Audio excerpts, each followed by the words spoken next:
Welcome to another episode of Context is King, the show in which we take business news and wrap it all up in context in under 10 minutes. I'm joined as always by Ash, the CEO of WatchMojo. How you doing, Ash? Pretty good.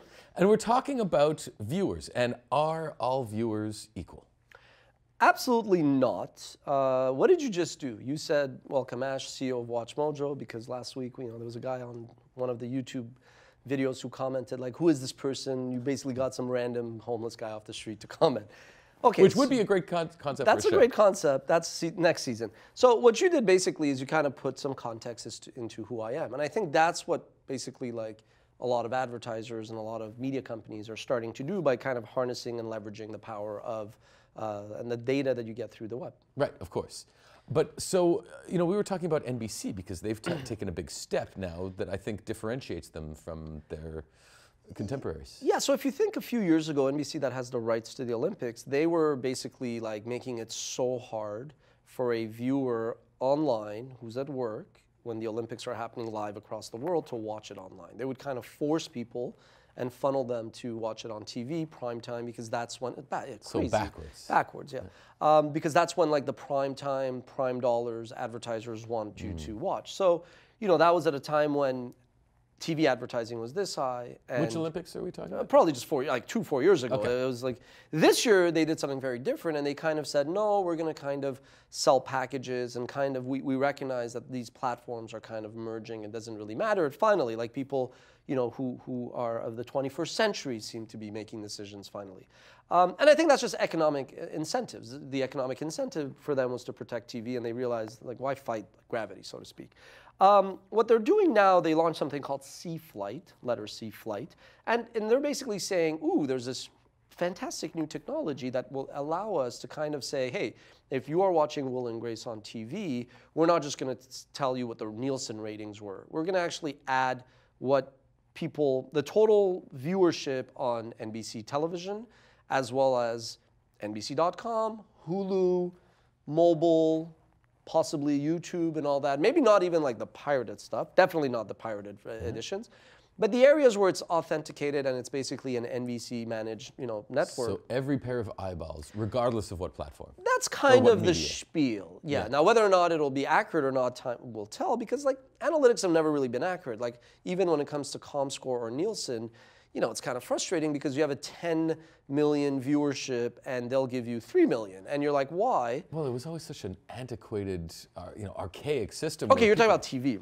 Yeah, exactly. So if we talk about Nielsen ratings, or when I was a kid, the pencil, you would check the boxes of what you're watching, and then the box became the thing that you put on your TV. But still, such a small sample of the population. Look, statistically, you need 30 to have a normal distribution. So you could argue small but representative, so to speak, which I don't know how representative it was. I think fundamentally, when then the online, the internet came around, you had Nielsen and ComScore that wanted to protect their turf, and it was crazy because if you managed a website with 10 million viewers, or uniques according to your own, let's say Google Analytics, which was a site-specific measuring service, they would give you 3 million. And you're like, what the hell? And then they would say, well, if you are checking out WatchMojo from home and work, that's 2 visits, but it's 1 user. But I'm like, okay, what if me and my whole family from one IP are checking, WatchMojo? Well, that's 5 visitors. You're giving us 1. So it's not perfect, but I always felt like Nielsen and ComScore were directional in that, like, if you wanted to see relatively which 2 sites are bigger, or if one site trending upwards or down, it had value. But if you made decisions strictly from ComScore or Nielsen, you weren't getting the full picture. And I think that's why you've seen over the years other services like Hitwise or Quantcast and even Google Analytics. I think it was Urchin, and then they bought. So all these other companies basically that saw an inefficiency weakness and filled it. Now, I don't actually think this has really that much to do with the technology being present and available. I think that's more of like an excuse for the bigger reason.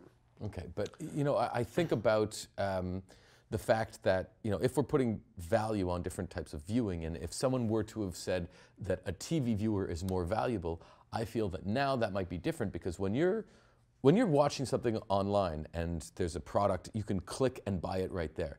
if it's on TV, you have to call the 1-800 number and place your order. Or go to a mall, which you don't even want to do. Well, that's it. When I said the bigger reason, I think the bigger reason fundamentally is now there's so much dollars online. It's a bigger market. But I also think online you have Facebook and Google that are garnering 85% of ad dollars, 99% of the growth is going to them, that if you are NBC, CBS, you want to say, hey, wait, it's not really just a technology. The market has changed. We need to be able to track, monetize, and capitalize on the online reach that we have, because if it's not already bigger, it may be bigger. And whereas the advertising on TV was bigger, I don't think that'll be the case. And absolutely, I think the web, that's why Amazon is worth almost $1 trillion, that e-commerce is a real thing. And advertising is a bigger business than it was online. So that's why they have to do it. And I would argue they're probably even too late. But if they would have done this 3-4 years ago, you would not be talking about Facebook and Google being so dominant, for the same reason that, if Viacom would have embraced the web 10 years ago, WatchMojo in this form may not exist, because who would watch our top 10 lists if Viacom had all of their archive online? They didn't do that. We filled the vacuum. Props, Viacom, drinks on me. Well, not to mention the fact that they just bought VidCon, right? So another attempt to make up for lost time.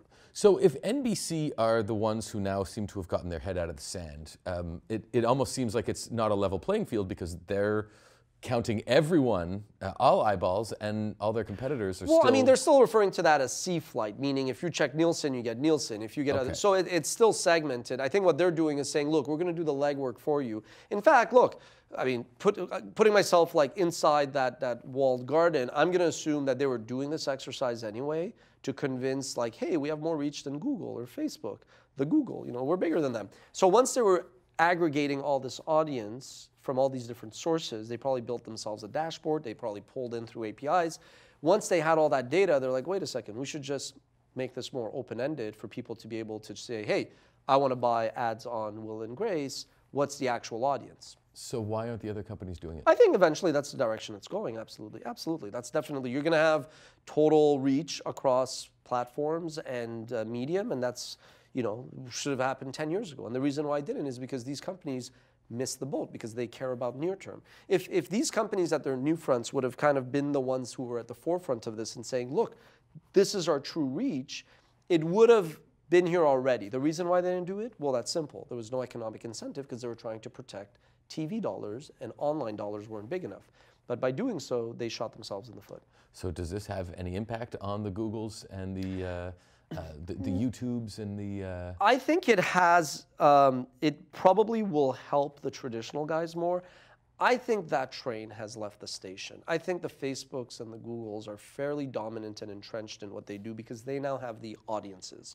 Like if you think about, our 25 million subscribers, it's 18 to 34, but if you're young, you would associate yourself to WatchMojo or other YouTube channels and brands and other, and YouTube and other things like Facebook. That's Instagram, Snapchat.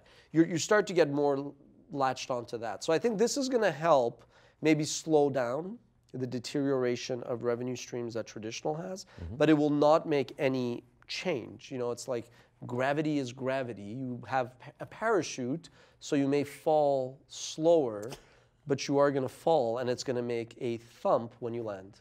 You might want to train yourself to land as best as you can. But you're still going to land. Right. You can break 5 bones or 50 bones, but bones will be broken.